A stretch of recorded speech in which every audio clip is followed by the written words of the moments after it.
Nigga, Steeple here. Today we got a look at the new Tier 5 British Premium Destroyer Gallant. I got Vine on the screen here. Just to point this out, usually these commanders at the beginning of the video, well, they're the commander I used in the game every time. But the build is usually tailored towards the Tier 7, slightly less to the Tier 6 on those lines, and I use them up and down the line and on the premiums. My commander upgrade strategy for the first half of the upgrade strategy, which I'm still in because it's a long strategy, is to heavily promote one commander per ship line per nation. So, and then use it up and down the line. So, why I'm saying that, if you want to tailor a build specifically for this ship, I would probably run Tierwood on this one. It's a little bit better with the Torps than the Icarus, as we'll talk about more. To begin the game, though, we're moving to A, just to point this out as we're introducing the ship, because they have no destroyers over there.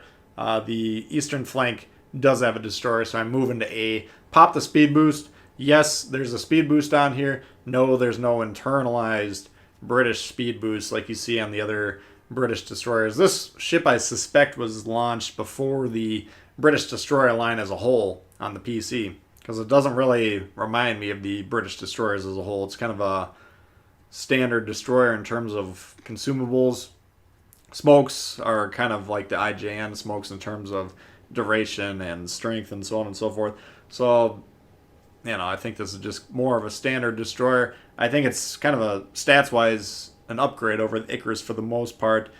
The key difference in terms of actual ship stats, not consumables, is the Torpedo reload. With my Vine build, 96-second reload on this, 120 on the Icarus. So the Icarus is one of my least favorite Tier 5 ships to use, just because the torpedoes are so ineffective. So it's basically a pure gunboat, but it's not that great of a gunboat. So in my opinion, it's not my favorite ship. I like this one a little bit better. I think it performs a little bit better, but we do lose out on the quick cycling, short duration British smokes, which is kind of characterizes the playstyle of that line. Kind of run and gun, bandito type of playstyle where you're just harassing, shooting, starting fires.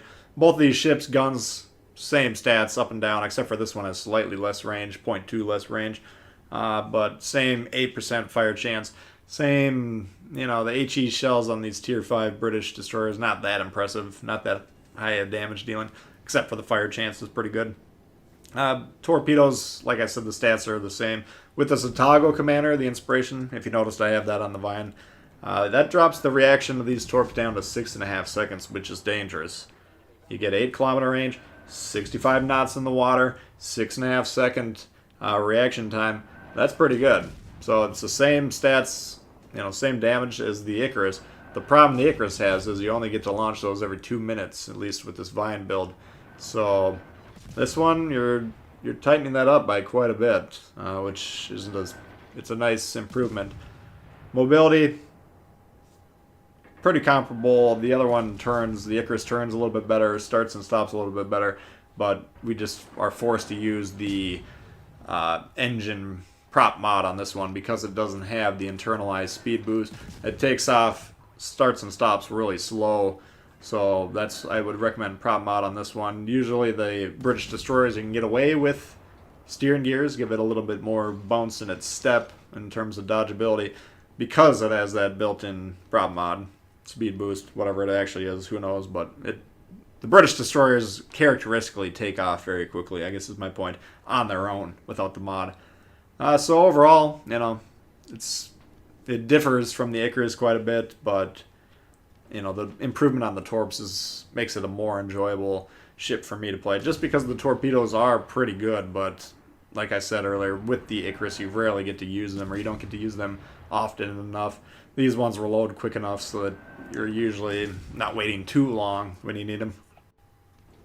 Yeah, so getting into this game here, I came over here to spot this side. My team over here is getting slaughtered, though.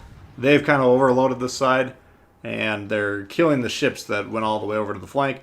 We're trying to stay over here. We're kind of protecting ourselves with the island. Even though these planes are spotting us, and you'll see as these planes fly right over us, the AAA isn't worth a damn on this thing. We'll try and comment on the AA. or I'll try and test it more, and I'm trying to remember to comment on it for you guys. Since we are getting carriers as time goes on, I would suspect probably towards the end of the year we should begin to maybe see them in terms of testing at least.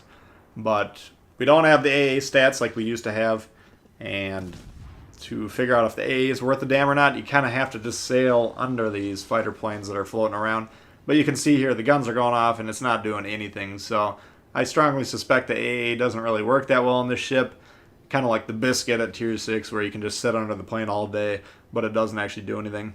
Something to keep in mind, doesn't really matter that much currently. You know, being able to pick off planes that are spotting you is advantageous, but it's not usually life or death.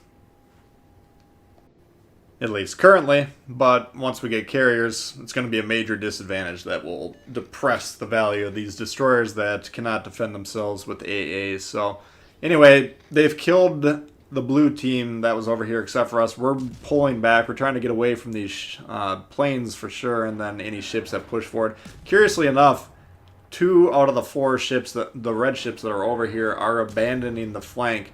Usually, whenever you have a flank that you're on and you have the numerical advantage, the general idea is you want to push that advantage. You want to push into the enemy. Number one, push me off this cap, and if they can catch me, spot me, kill me, better yet, now they've killed the last remaining destroyer on their version of the red team, our team, and then they can take the cap for free. That's a nice 2-for-1. That's almost a guaranteed win at that point. You kill the destroyer, you take away their ability to easily contest and capture caps. You also take away their eyes and ears, and a dev strike potential with those torpedoes. And then you get the cap. That'll put you up 3 caps to 1. Game over almost certainly. Königsberg coming in. He did have the special edition Königsberg camo that's available in the store. Usually those aren't brand new players that have those camos, so we're using that information to kind of evaluate what he's doing. I just throw those torps down there to maybe hit him, but I'm assuming he's probably got the sonar on. Probably not going to hit those torps. But what I am trying to do, gain some distance here, and then I want to be able to get around this island. I'm trying to get this New York to move forward. He is moving forward. He's been sitting in the back, really not doing much, which made me nervous. But he is moving forward here. Keeping an eye on that A diamond around the A to tell us how much time we have left. We do get the reset on the Königsberg, but he is... This would be a good time to pop that speed boost, thinking about it. But, we kind of had to get the reset. I didn't want to give up A for free. We do take a juicy sell, though, from the Königsberg. And then the New York, who we were questioning earlier, comes through and dev strikes the Königsberg, so great job he-gonning that player there. And I think the Nuremberg that was behind that Königsberg probably witnessed that and said, oh, okay, well, cancel those plans. We're not going to move into that cap anymore. We're going to come up with a different plan. So, good shot by the New York. Very effective. That's what battleships do. They punish people from moving into the firing lanes. So, that put the fear of God into the Nuremberg, backed them off. Now we maintain control of the 2 caps. Score is not running away. That gives us time to come over here to the eastern side of the map. Probably should have already popped the speed boost, but we need to get over there. That's where all the action is, but that's where a lot of our team is as well. We want to go support them. We're under the assumption that there's a destroyer over there trying to torp battleships. A lot of destroyer players, that's all they want to do, torp battleships. A good play for that particular destroyer, assuming he's interested in winning, would be to come back to this cap that we're just leaving right now, flip that, and try and at least ensure that their team is gaining distance with the score. And that's actually what he ends up doing. So good decision making for this destroyer here. I was hoping, had he been making that play, he would come through this channel, we'd catch him unawares, blast him before he could get away, and give our team the destroyer advantage. But he does go around the north side of that island, gets on the cap. We'll deal with him in a little bit. We're moving forward, though. We got New Mexico. We got another light cruiser behind him. And we want to... Ideally, I'd like to get on that cap, stop them getting the points, potentially flip it. But we can't be flying in front of these ships when they're this close range to us.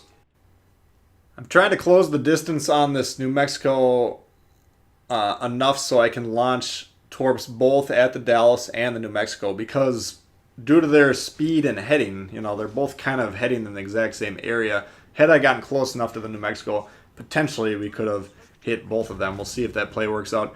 Dallas has the Hydro going, though, and I thought at the time he popped that for us, I thought it was a brand new Hydro. It appears to run out here, though, rather quickly, so I think he had that active. But by shooting at him, we kind of tapping him on the back of his skull there, saying something's going on behind you, and that allows him to notice there's a cloud behind him, angle against those torps, and dodge them. But what that does is we've created a Crossfire as a destroyer now, and this is a play as a destroyer commander you want to try and make. Find your battleships and then create crossfires with them by having him, and we do get the torps on the New Mexico, so that's what pushing forward did there. But getting back to the crossfire torps, if we can get those ships to dodge our torps and then they're forced to show a broadside to our big guns, either potentially cruisers or especially battleships that can punish those type of angling errors. It's not really an error when you're forced to do it, but it's not something you want to do. If you kind of force them to make that error, then they can get punished, then they get wiped out. Not saying those guys couldn't wipe that Dallas out anyways. It's not the most sturdy ship, but that is a play that you as a destroyer commander want to integrate into your playbook. Be looking for it and start intentionally deploying that play. Anyway, destroyer is on the northern cap there. I actually did flip it, so we're trying to get some torpedoes down here for these ships. We want to make, they're both trying to traverse that water there. We want to make that as hazardous as possible. And then we want to go find this destroyer. Kill him, because we know he's dang close. And then we want to flip the cap. We don't want the score running away. He actually comes around the bend quite early here. We see it is the enemy Icarus. We kind of got an idea of where he was. So we start shooting there, and we're seeing those explosions. That's what you want to be looking for when you're shooting in clouds. Look for those explosions. That'll tell you where the ship actually was, because that's the impact. We're seeing single fire launch torps coming from this guy. We are sonared, and yet they're not really appearing as though they're aimed at us. So I'm starting to think this guy might be quite a new player. Get a little cocky here. Thought all the torps were launched here, so we open up the firing angle, get all the guns on here to quickly eliminate him. Then he gets 3 off. He had switched to his widespread, and then I thought when I was playing he knocked out my engine, so I quickly used that engine repair, the damage control party. That's kind of a high level play. I don't think that particular player would have been trying to make it intentionally, but good destroyer players in Destroyer V, Destroyer Combat, I'm always recommending minimize your use of the torps. That's not in reference to this play. What I'm talking about when I say that is don't just sit there trying to line up torpedo shots on destroyers for 30 seconds while they gun you down. But a good Destroyer V Destroyer play is launch torps about halfway between where the indicator is telling you they're going at full speed, where the ship presently is, and then launch them, nice spread halfway, then try and knock out the guy's engine, and as he goes down, he'll stall out in front of those torps. Here the Nuremberg comes around a little bit. I was hoping he wasn't there, but he is. We launched 4 torps. That's 1 tube's worth of torps. Single fire. Not all stacked on top of each other, but a little bit of a spread to have a nice dense center of the spread. And then we switch to our version of widespread torps. British widespread is more closely resembles regular narrow spreads for most destroyer lines until at least the torps get quite out spread out, then they gain a bunch of distance between each other. But that conjunction of narrowly or singly launched narrow dense clustered torps with a nice widespread grouped around it made him very hard to dodge. He was trying to dodge while backing up, not very easy for him to do with that spread coming at him. Luckily for us, both of these battleships are low health, but they do eliminate them because we're not really set up to win on score here. So they do a good job closing this game out. Anyway, Gallant, I think it's a fine ship. It's an improvement over the Icarus in my opinion. I'm not in love with the Icarus though, so that's not necessarily saying much. This isn't still not my all-time favorite tier 5 destroyer, but it's not bad. And I think destroyer commanders will enjoy it, at least potentially, if they're looking for a change of pace. So that's a look at the Gallant for you guys. Hope you did enjoy it. If you did, consider leaving a comment. New to the channel, hit the thumbs up, and if you're subscribed, you have questions and comments. Peace!